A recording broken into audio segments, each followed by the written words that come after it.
ఒక పార్టీ నేత టికెట్ ఇచ్చి గెలిపించుకున్న ఎంపీ అభ్యర్థి రఘురామకృష్ణరాజు సంవత్సరం తిరగకుండానే తిరుగుబావుట ఎగరవేసి పొద్దస్తమానం ఆక్రోశం ఆవేశం వెళ్ళగక్కి చివరికి అఫీషియల్గా బహిష్కృత నేతగా ఎస్టాబ్లిష్ అయ్యి పక్క పార్టీలకి సపోర్ట్ చేసి ఆ పార్టీల అధికారంలోకి రావడానికి కర్త కర్మ క్రియ అంతా పోషించిన వ్యక్తికి జగన్ వల్లే టికెట్ రాలేదు అని అనటం ఎలా అర్థం చేసుకోవాలి? కామెడీగా లేదా, మీకు అనిపించట్లేదా? జగన్ గారు ఆయన టికెట్ ఇప్పిస్తారని అనుకుంటారు ఎవరున్నాను. ఆయన జగన్ గారు తెలుగుదేశంలో టికెట్ రాకుండా చేసే సామర్థ్యం జగన్ గారు ఆశ్చర్యకరం ఉంది. ఒకటి మాత్రం స్పష్టం అండి, రఘురామకృష్ణరాజు గారు ఒక సంవత్సరం కాదండి, బహుశా గత 3.5 సంవత్సరాల నుంచి ఆయన గట్టిగా ఆయన బాధలు పడ్డారు. ఆయన కాళ్ళు కూడా ఆయన ఒక ఎంపీగా ఉండి ఆయన భౌతిక దాడులు గురయ్యారని చూశారు. ఆయన ఏలులో చిన్న ఫ్రాక్చర్ కూడా అయిందని కాలు దగ్గర కూడా అని చూపించారు. బహుశా ఎంపీ మీద అంత భౌతిక దాడి జరిగి ఉండదు, ఇట్ ఇస్ సో, నేను జరిగిందని అనుకుంటున్నాను.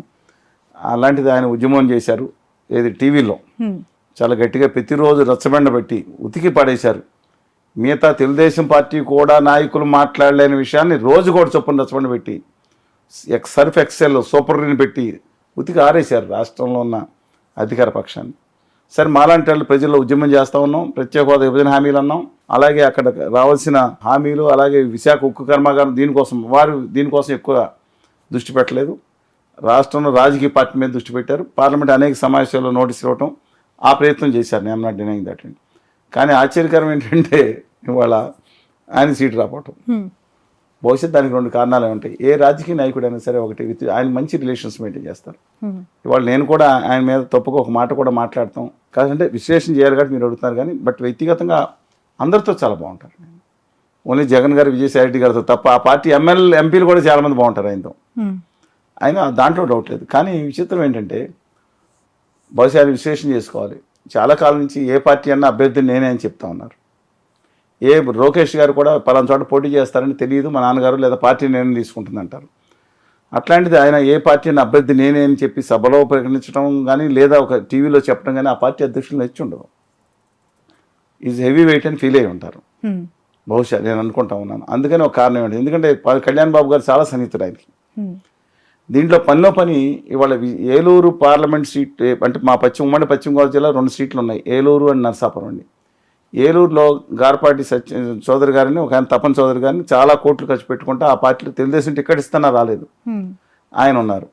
ఒకవేళ ఆయనకి గనక సీట్ ఇస్తే నరసాపురం సీటు, ఆయన కనుక బీజేపీ ఇస్తే 2 సీట్లు బీజేపీకి కోరు జిల్లాలో, నరసాపురం సీటు. అందుకని బహుశా అక్కడ సీటు రాకుండా తెలుగుదేశం ఇప్పించేటట్టు ఈయన ప్రయత్నం చేశారని ఒకళ్ళు ఆరోపణ. అంటే ఆయనకి సీటు రావాలని పురంధేశ్వరి గారు ట్రై చేశారని, ఎందుకంటే ఆయన కమిటెడ్గా ఉన్నారు. నేను పార్టీతో ఉంటా, సీటు రాపాలని దాంట్లో ఉంటా కానీ నేను వేరే పార్టీకి వెళ్ళని చెప్పున్నారంట ఆయన. అందుకని పురంధేశ్వరి గారి మీద కొంతమంది కోపం ఏంటో నాకు అర్థం కాదండి. ఆవిడ ఆ పార్టీ కోసం నిలబడి ఉన్నాను చేశారని ఆయన అన్నారు. సరే అని తెలుగుదేశం పార్టీ అక్కడ సీట్ అనౌన్స్ చేసింది, బీజేపీ ఈయన సీట్ ఇవ్వని అన్నారు. శ్రీనివాసవరం గారు, భూపతిరాజు శ్రీనివాసవరం గారిని ఆ పార్టీకి లాంగ్ స్టాండింగ్గా నిలబడి ఉన్న కార్యకర్త, బీజేపీ కానీ ఆర్ఎస్ఎస్ భావజాలం ఉన్న కానీ వ్యక్తి కానీ ఆయనకి ఇవ్వటం జరిగింది. ఇవాళ బహుశా నాకు ఎప్పటి నుంచో చాలామంది చెప్పేది అంటే రఘురామకృష్ణరాజు గారు అసెంబ్లీకి వెళ్ళి దాన్ని ఏమంటారు రివెంజ్ పాలిటిక్స్ తీసుకోవటానికి ఒక హోంమంత్రిగా అయ్యి మళ్ళీ స్టేషన్ బెత్తాలు అన్ని చూపిస్తారు ఎవరికని ఒక వాదన చాలా కాలం నడిచింది. How far it is true I don't know అండి. బట్ అసెంబ్లీకి వెళ్ళి హోంమంత్రి అవ్వాలని కనీసం 6 నెలలను హోంమంత్రిగా చేయాలని అవన్నీ చేయాలంటే ముందు టికెట్ దక్కాలి కదా. ఇప్పుడు అసెంబ్లీకి రావచ్చండి, ఏముంది టికెట్లు ఏముంది, ఇప్పుడు మార్చుకోవచ్చు. అది బీఫార్మ్ ఆకర్షణలో కూడా నామినేషన్ చేసే రోజు కూడా బీఫార్మ్ ఎత్తేవచ్చు. అంటే అక్కడ ఉన్న టీం ని గెలిచే స్థానాన్ని డిస్టర్బ్ చేసినట్టే అవుతుంది కదా చివరి ఖచ్చితంగా. వాళ్ళు చెప్తారండి అక్కడ ఆ నరసాపురం స్థానం అనేది దయచేసి అర్థం చేసుకుని మా పార్లమెంట్ కాన్స్టిట్యున్సీ కాబట్టి అక్కడ బాగా యాక్టివ్గా నేను ఉంటాను కాబట్టి ఇవాళ 89లో ఎన్టీ రామారావు గారికి అప్పటి వరకు ఉన్న 30 సీట్లు ఉంటే ఓడిపోయి 2 సీట్లు దక్కినాయి. అందులో ఒకటి కెంబూరు రామ్మోహన్ రావు గారు ఇప్పుడు తీసేసిన బొబ్బిలి సీటు, 2వ సీటు విజయ్ కుమార్ రావు గారు నరసాపురం. అంటే ఎంత స్ట్రాంగ్ సీటు అర్థం చేసుకోండి. అందువలన ఈ నేపథ్యంలో ఇవాళ అక్కడ తెలుగుదేశం పార్టీ జనసేన ఉమ్మడి అభ్యర్థికి ఎవరు నిలబడినా 140,000 నుంచి 170,000 మెజార్టీ వస్తుందని అంచనా. ఇంతకుముందు కూడా వచ్చింది. కేవలం రఘురామకృష్ణరాజు గారు నెగ్గింది కేవలం అండర్ 40,000 ఓట్స్, దాదాపు 40,000 ఓట్లు మెజార్టీతోనే నెగ్గారు. నాగబాబు గారికి 2 లక్షల మెజార్టీ పైన వచ్చింది. అందుకని తెలుగుదేశం జనసేన కలిసి ఆ లెక్కలు వేసుకున్నా సరే 1,50,000 నుంచి ఆ పైన మెజార్టీ రావాలి 2 లక్షల లోపు. ఆ పరిస్థితుల్లో ఆ సీటు ఎవరు పెట్టినా సీటు నెగ్గే సీటు. ఓకే. బహుశా మరి ఎందుకని ఉత్తర భారతీయ జనతా పార్టీ ఎందుకు టికెట్ ఇవ్వలేదో తెలియదండి.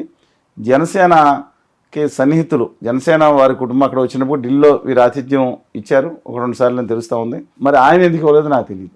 తెలుగుదేశం పార్టీ ఎందుకు ఇవ్వలేదు తెలియదు. కనీసం తెలుగుదేశం పార్టీ కోసం ఆయన భుజాన్ని ఎత్తుకుని పనిచేశారండి. బట్ రఘురామకృష్ణరాజు గారికి టికెట్ రావట్లేదనే సంకేతం కానీ, రాదు అనే ఆలోచన కానీ ఈ కూటమి చేసి ఉండదా, లేదంటే తెలిసినా కూడా చంద్రబాబు నాయుడు సైలెంట్ గా 10 రోజుల నుంచి వారికి ఉన్న రిలేషన్స్ అమితం. ఆయన జనరల్గా అజాశత్రుగానే పేరుందండి ఇతర ముగ్గురితో తప్ప. ఎవరితోనే బాగుంటారు. మీరు ఏ పార్టీ చెప్పండి, బీజేపీ, తెలుగుదేశం, జనసేన, లేదా వైఎస్ఆర్ కాంగ్రెస్ పార్టీ మిగతా నేతల ఎంపీలు అందరితో బాగుంటారండి. అందువలన ఆయనకి గత 7-8 రోజుల నుంచి ఆ విషయం తెలుస్తూ ఉంది. ఏమో మనకి ఇబ్బంది పెడతారేమో అని తెలుస్తూ ఉంది. పిల్లర్ టు పోస్ట్ ఆయన ప్రయత్నిస్తూనే ఉన్నారు. బట్ ఆయన వాళ్ళ వీడియో రిలీజ్ చేశారు. నేను ఓటమి చెందినట్టు, తాత్కాలిక ఓటమి, డెఫినెట్గా నేను జగన్మోహన్ రెడ్డి గారిని మీ సంగతి తెలుస్తానని చెప్పి మళ్ళీ ఇచ్చారు. అదే అసలు చాలా వింతగా ఉంది. ఆయన మాట్లాడిన వీడియోలో టికెట్ పొందాల్సిన పార్టీ లేదంటే సపోర్ట్ చేయాల్సిన ఆయన ప్రస్తుతానికి టికెట్ పొందకపోయినా ఇంతకాలం సపోర్ట్ చేసి రచ్చబండల్లో ప్రొటెక్ట్ చేసుకున్న లీడర్స్ ఎవ్వరూ నోరు మెదపని సమయంలో జగన్మోహన్ రెడ్డి గారు అన్యాయం చేశారు, ఆయన అంత చూస్తాను, ఆయన సంగతి తెలుస్తాను అని చెప్పడం విడ్డూరంగా అనిపిస్తుంది. అంటే వీర్రాజు గారు వాళ్ళ ద్వారా చేశారని నా అభిప్రాయం నేను బీజేపీకి. కానీ వీర్రాజు గారు చెప్తే, బీజేపీ చెప్తే చంద్రబాబు నాయుడు గారు వింటారా? ఓకే, ఇప్పుడు వినే అవకాశం ఉందండి? I don't think so. Chandrababu Naidu గారు, మోడీ గారు నీ టికెట్లు ఇచ్చుకుంటే ఆయనకి ఎందుకు అబ్జెక్షన్ అంటారని? ఆయన కూడా ఆయన ఆ పార్టీని బూతులు తిట్టి లేదా ఇంకోటి పెట్టి ఆ పార్టీని చెప్పులు పెట్టి కొట్టిన వాళ్ళకి టికెట్లు ఇచ్చినా ఆయన అబ్జెక్షన్ చేయలేదు మోడీ గారు. ఓకే. జగన్ పై ఆక్రోశం, జగన్ పై ఆవేశంతో రగిలిపోయిన రఘురామకృష్ణరాజు గారు ఈరోజు ఆయనకి టికెట్ రాని పిదప ఆయన ఎంతసేపు ప్రేమని చాటుకున్న వ్యక్తి చంద్రబాబు నాయుడు గారు. ఇప్పుడు అనివార్యంగా ప్రొటెక్ట్ చేసుకోవాలి కదా రఘురామ గారిని చంద్రబాబు గారు. ప్రొటెక్ట్ చేసుకుంటారు. 100% టికెట్ ఇచ్చే అవకాశం ఉందంటారు. అయితే ఇంకెక్కడి నుంచి ఇస్తారో ఆలోచించుకోవాలి. మిగతా వాళ్ళు ఎత్తేసి ఇవ్వాలి. లేదంటే కొన్ని వార్తలు వస్తున్నాయి, అయితే విజయనగరం ఎంపీ, లేదు అంటే ఉండి అసెంబ్లీ నియోజకవర్గం నుంచి అని చెప్పి. బహుశా రామరాజు గారిని కన్విన్స్ చేయాల్సిన అవసరం ఉంది. ఎందుకంటే అక్కడ కలవపూడి శివ గారు అనే ఆయన ఉన్నారండి. ఆయన లాస్ట్ టైం పోటీ చేశారు ఎంపీ కింద. చాలా సహృదయమైన వ్యక్తి. ఆయన కజిన్ రామరాజు గారు, ఆ ఇద్దరికి విభేదాలు ఉన్నాయి. అందుకని ఆయన తీసేస్తే చాలు నేను అంటా ఉన్నారు రామరాజు గారిని. రామరాజు గారు కూడా మనం కలిశారు, మొన్న పల్మూరు వెళ్ళినప్పుడు కలవడం జరిగింది. ఆయన కూడా వెరీ గుడ్ పర్సనాలిటీ. బట్ అక్కడ ఉండిలో ఇచ్చి ఆయనకి అసెంబ్లీలోకి వెళ్ళి ఆయన మళ్ళీ హోంమంత్రి అవుతారో లేదో చూద్దామండి. మళ్ళీ మిగతా అంకం మీరు వెండి తెర మీద చూడాల్సినట్టు వాళ్ళ మన అసెంబ్లీలో కనుక ఆయన ఒంట్లో పోటీ చేస్తే అవుట్ రేటింగ్ ఎక్కుతారు. రెండో సెకండ్ థాటే లేదు, మీరు రాసుకొని పెట్టుకోండి. రఘురామకృష్ణరాజు డెఫినెట్గా ఇంకోటి కూడా, ఎందుకంటే ఈ రాజకీయ నాకు 20% ఓటింగ్ ఉందంటే వీళ్ళకి భయం పుట్టి ఉంటుంది. బట్ మా ప్రాంతంలో ఆయనకి ఒక ఇమేజ్ అయితే వచ్చిందండి. ఓకే, అంటే కొంతమంది విమర్శించవచ్చు, ఆయన రాష్ట్రంలో మాకేం చేయట్లేదు, మా ప్రాంతాన్ని ఏం డెవలప్ చేయలేదు, పార్లమెంట్లో ఆయన రాలేదు, ఆయన వస్తే ఆయన చంపేస్తారని భయం. బట్ ఆయనకు వై సెక్యూరిటీ ఇచ్చింది. మోడీ గారి పక్కన వ్యక్తి. ఇప్పుడు ఆంధ్రప్రదేశ్ తెలంగాణ ఉద్యమంలో మేము నిజంగా చెప్తున్నాం, ప్రాణాలకి పేదలకి దాడులకి ఎదుర్కొనే తిరిగాం, గట్టిగా నిలబడ్డాం అనేక ఎన్నికల్లో. అప్పుడు సెక్యూరిటీ లేదు, తర్వాత ఇచ్చారు. అభ్యర్థిని ఒక ప్రభుత్వము లేదంటే ఒక నాయకుడు చెడుగా మాట్లాడుతున్నాడు, రచ్చబండల్లో నెగిటివ్ చేస్తున్నాడు, చంపేంత పరిస్థితి ఉందంటారా ఆరోపణలు కాకపోతే? మరి ఆయన్ని ఆ రోజు అడ్రస్ రాత్రిపూట తీసుకెళ్లి కొట్టి ఆ కాళ్ళని వాచిపోయి నేను చూపించడం జరిగింది కదండి. మరి అది ఒక ఎంపీకి జరిగిన ఇది మామూలు విషయం కాదు కదా. కానీ మొన్న కూడా మేము జగన్మోహన్ రెడ్డి గారి ఇంటి మీదకి వెళ్తున్నప్పుడు చాలా మంది చెప్పారు, మిమ్మల్ని అరెస్ట్ చేస్తారు, మిమ్మల్ని కొడతారు, రఘురామకృష్ణ గారు గుర్తెచ్చుకోండి.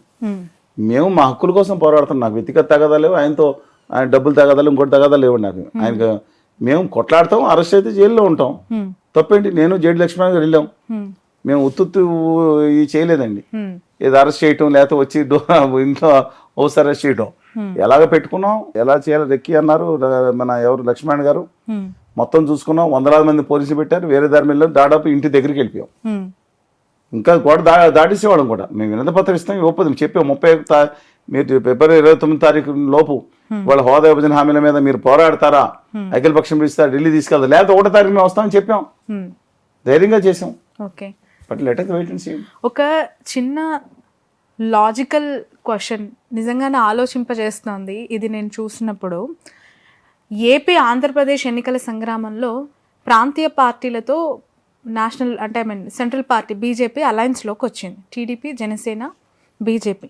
కానీ ఇక్కడ ప్రకటించిన అభ్యర్థులను చూస్తే అరకు కొత్తపల్లి గీత మాజీ టీడీపీ, మాజీ వైకాపా, మాజీ టీడీపీ, మాజీ ఇంకో పార్టీ ఏదో బీఎస్పీ ఏదో పార్టీ వచ్చారు. అనకాపల్లి సీఎం రమేష్ మాజీ టీడీపీ, రాజమహేంద్రవరం పురంధేశ్వరి మాజీ కాంగ్రెస్, నర్సాపురం భూపతిరాజు శ్రీనివాస వర్మ బీజేపీ, ఫక్తు బీజేపీ క్యాండిడేట్, అందుకే ఇప్పుడు రఘురామన్ కూడా పక్కన పెట్టాము అని చెప్పి వాళ్ళు ఏదో క్లెయిమ్ చేసుకుంటున్నారు. ఓకే. రాజంపేట నల్లారి కిరణ్ కుమార్ రెడ్డి మాజీ కాంగ్రెస్, మాజీ సమైక్యాంధ్ర పార్టీ, పైగా ఆఖరి వరకు లాస్ట్ బాల్ వరకు ఆడతానని చెప్పి ఏదో చేసిన ఆయన. తిరుపతి వరప్రసాద్ గారు మాజీ వైసీపీ బ్యూరోక్రాట్, మాజీ ప్రజారాజ్యం, మాజీ కాంగ్రెస్, మాజీ వైసీపీ. 6 స్థానాలకి ఒక్క బీజేపీ అంటే ఫక్తు బీజేపీ లీడర్ ని ఒక్కరిని బరిలోకి దింపారు. కానీ వాళ్ళు మిగతా వాళ్ళంతా కూడా పక్క శబరి గారిని మరి వాళ్ళని తీసుకొచ్చి ఫక్తు బీజేపీ వాళ్ళకి తెలుగుదేశం టికెట్ ఇచ్చింది కదా, అదేమంటారు? అంటే నేను కంపారిజన్ కాదు, బట్ అలయన్స్ అది కరెక్టే, మీరు అందు కరెక్టే. అలయన్స్ ని ప్రజలు ఎలా యాక్సెప్ట్ చేస్తారు? ఈ పార్టీలో ఉన్న వాళ్ళు ఈ పార్టీలోకి వచ్చి టికెట్ తీసుకొని అది అలయన్స్ అంటే ఎలా అర్థం చేస్తారు? జనసేన కూడా కొంతమంది పంపించారండి, అందులో ఎమ్మెల్యేలు చెప్పండి వరుసగా. అఫ్ కోర్స్ బాలశౌరి గారు కూడా ఇప్పుడు మచిలీపట్నం ఎక్స్పెక్ట్ చేస్తున్నారు. ఆయన మచిలీపట్నం సీట్ వచ్చేసింది కదా, నేను పోటీ జనసేన సీట్ ని పోటీ చేస్తున్నారు. మాజీ వైసీపీ ఆయన ఎంపీ నాని గారు మరి తెలుగుదేశం కదా, ఆయన టీడీపీ నుంచి వైసీపీకి వచ్చారు. వరదాపురం సూర్య గారు తెలుగుదేశం ఎమ్మెల్యే కదా మొదటి వరకు, ఆయన పోటీ చేయట్లేదు. కామినేని శ్రీనివాస్ గారు ఒకప్పుడు ఏ పార్టీలో ఉన్నారు, ఏ పార్టీలోకి వచ్చారు, వాళ్ళైతే 10 సంవత్సరాల నుంచి కొనసాగుతున్నారు. ఒక దర్శపోయినండి. మరి వాడేపటి అదర్స్ సహజం రాజకీయాల్లో గొంగట్లో అన్నదంట ఎంట్రుకలు వచ్చిన కంగారు పడతాం కంటేనండి. ఈ రాజకీయాలు ఎలా తయారైపోయినంటే, సత్యాన్నపురం కాంగ్రెస్ పార్టీ అయితే విచిత్రం. సత్యాన్నపురం రైల్వే స్టేషన్ పెద్దవాళ్ళు ఉండేది, చాలా మంది తెలియదు. మా పాలకొల్లు నరసాపురం నుంచి ట్రైన్ అక్కడికి వెళ్తా ఉంటే సత్యాన్నపురం అవుటర్ లాగేది. ఆ మధ్యలో దాటి ఇటు గేట్లు కూడా ఉండే కాదు. ఈ జనం ఇటు నుంచి వెళ్ళి ఆగి ఒక అరగంట ఆగింది అనుకోండి, ఇటు నుంచి వెళ్ళడానికి పెట్టిలోంచి ఎక్కి వెళ్తా ఉండేవారు. ఏంటంటే బాబు అసలు దాంట్లో ఎవరున్నారు ప్లాట్ఫామ్ మీద అర్థమైంది కదా. ఒకప్పుడు కాంగ్రెస్ వాళ్ళు అనేవారు. అంజయ్ గారు కూడా అన్నారు 1981లో 80లో ఎన్నికలు జరిగినప్పుడు, ఇప్పుడు 87లో ఎన్నికలు పెట్టినప్పుడు, ఏమండి మొత్తం సర్పంచ్లు అందరూ నెగ్గిన వాళ్ళందరూ మా పార్టీయే కాదనేది చెప్పండి ఎవరు అన్నాడు ఆయన. అలాగా పెద్ద టంగుడు రామకృష్ణ రెడ్డి గారు. But anyway let us wait and. But ఇలాగే ఉంది పాలిటిక్స్. రాజకీయాలు విధానాల మీద కాకుండా వ్యక్తిగత ఆరోపణల మీద, దోషుల మీద నడిపిస్తున్నారు వాళ్ళు. రాష్ట్రంలో సమస్యల మీద కాదు, రాష్ట్రంలో భావితరాలు దెబ్బతినేది కాదు. వాళ్ళు సాఫ్ట్వేర్ ఎక్స్పోర్ట్స్ పెరగట్లేదు, వాళ్ళ ఉద్యోగాల కోసం వలో లక్ష్మాన్ని వలస వెళ్ళిపోతున్నారు. 99% మంది వలస వెళ్ళిపోతున్నారు. పరిస్థితి ఇలా ఉంది.